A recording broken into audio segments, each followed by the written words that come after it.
آج آپ امریکہ میں دیکھ لیں, دنیا کا سب سے امیر ملک, وہاں دیکھیں نیو یارک میں کیا ہوا. آج 23 اسٹیٹس کے اندر کرونا بھی بڑھ رہا ہے اور وہ لاک ڈاؤن بھی کھول رہے ہیں. جو دنیا کا سب سے امیر ترین ملک ہے وہ بھی یہ ریئلائز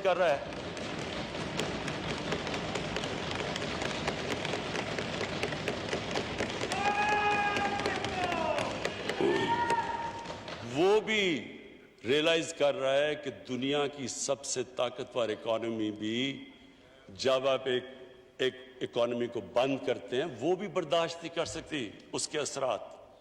تو ہم وہ تھے جنہوں نے سب سے پہلے بات سمارٹ لاک ڈاؤن کی کہ سارا 22 کروڑ لوگوں کو بند نہ کرو, smart lockdown, hot spots دیکھو. یہ ساری ہماری NCOC کا کمال ہے کہ وہ انہوں نے پوری اسٹڈی کر کے اپنے ملک کی کنڈیشنز میں جس طرح ہم چلے ہیں. اب تک اللہ کا کرم ہوا ہے ہمارے ملک پہ کہ آپ ہماری آبادی دیکھیں اور جس طرح ہم اس میں سے نیویگیٹ کر کے نکلے ہیں, ابھی تک اللہ کا بڑا کرم ہے. لیکن جو اگلا فیز ہے اسپیکر صاحب, یہ مشکل فیز ہے. یہ مشکل اس لیے ہے کہ ہم پوری کوشش کر رہے ہیں کہ عوام کو سمجھ آئے کہ SOPs کو فالو کرنا کیوں ضروری ہے. جو آپ جو بھی ایک فیکٹری کھولتے ہیں, ٹرانسپورٹ کرتے ہیں, جو بھی آپ اپنی کاروبار کی آپ ایکٹیویٹی جب کھولتے ہیں, اور وہ ہمارے لیے ضروری ہے کہ ہم نے روزگار دینا ہے لوگوں کو, وہ اس لیے ضروری ہے فالو کرنا کہ جب کلسٹرز ہوتے ہیں ہمیں پتہ ہے یہ بیماری پھیل جاتی ہے, تیزی سے پھیلتی ہے. اور ہمیں یہ بھی پتہ ہے کہ اگر یہ احتیاط نہ کی گئی تو ہمارے ہاسپٹلس پہ پریشر پڑ گیا ہے, اور اگر احتیاط نہ کی تو مزید اور پڑنے والا ہے. اس لیے یہ ساری اس اسمبلی سے جو بھی عوام دیکھ رہی ہے, جو بھی ہم سب یہاں بیٹھے ہیں, یہ ہم سب کے اوپر لازم ہے کہ ہم یہ اپنی طور پہ پبلک میں لوگوں کو ریئلائز کریں کہ کتنا ضروری ہے ہمیں بچانا اپنے بوڑھوں کو, اپنے بیمار لوگوں کو, بلڈ پریشر کے لوگوں کو, جن کو ڈائبٹیز ہے. اصل میں تو جو سمارٹ لاک ڈاؤن کا مطلب یہ ہے کہ ان کو پروٹیکٹ کیا جائے. ہمیں پتہ ہے کہ عام لوگ ہمارے ماشاءاللہ ہمارے بھی یہاں بیٹھے ہیں جو لوگ ریکور کر بیٹھے ہیں اس سے, لیکن ہمیں یہ پتہ ہے کہ جن کے اندر کوئی بھی ویکنس ہو, یہ ایک ایسی بیماری ہے جو کہ ان کی جانیں خطرے میں ڈال دیتی ہے. تو اس لیے میں آج میں یہ بھی جو رشتہ دار ہیں, جن لوگوں کے آج آلموسٹ 4000 لوگ ہمارے اموات ہو چکی ہیں اس سے, ہم ان کے لیے دعا بھی کرتے ہیں, ہم افسوس کرتے ہیں, ان کے لیے دعا کرتے ہیں جو کہ اس بیماری کی وجہ سے گئے ہیں ملک دنیا سے. لیکن یہ جو اگلا سٹیپ ہے یہ کرٹیکل اس لیے ہے کہ ہمارے پاس اب 2 راستے ہیں. اگر ہم احتیاط کر گئے تو انشاءاللہ جو ہماری فیسلٹیز ہیں وہ اتنی ہیں کہ ہمارا جو ہیلتھ سسٹم ہے وہ کوپ کر جائے گا. لیکن اگر ہم نے بے احتیاطی کی, اور مجھے افسوس سے کہنا پڑتا ہے ہم ہر روز رپورٹ آتی ہے اب ہمیں NCOC میں کہ کون سے صوبے میں, کون سے شہر میں, کون سے ایریاز کے اندر احتیاط کی جا رہی ہے اور کتنی کی جا رہی ہے, کتنی نہیں کی جا رہی. تو اس کے اوپر ایک تو ہم اپنی یہ والنٹیئر فورس ہے, ٹائیگر فورس, ان سب کو ہم نے لگا دیا ہے کیونکہ ایڈمنسٹریشن کے اوپر آگے بہت پریشر ہے, وہ تھک چکے ہیں, تو ان کو لگا دیا ہے SOPs کے اوپر. لیکن یہ ہم انفورس بھی کریں گے, اوپر سے ہمارے جو NCOC میں ہاٹ سپاٹس دیکھ رہے ہیں سلیکٹیو ایریاز کو بند بھی کریں گے. لیکن میں آج یہ کہہ دوں کہ یہ اگر مہینہ ہم احتیاط سے گزار بیٹھے تو ہم انشاءاللہ اس کے برے اثرات سے بچ سکتے ہیں. ایک اور بات ہوئی جی کہ کورونا کے پیچھے ہم چھپ رہے ہیں اور اپنی جو ہماری کمزوریاں وہ چھپا رہے ہیں کورونا کے پیچھے. میں اسپیکر صاحب صرف فگر دینا چاہتا ہوں, آج ہی آئیے وہ فگر. آج IMF نے آج ان کی آفیشلی انہوں نے ان کی فگر نکلی ہے. دنیا کی اکانومی کو $12 ٹریلین کا نقصان ہو چکا ہے, اور جو انڈیویجول اکانومیز ہیں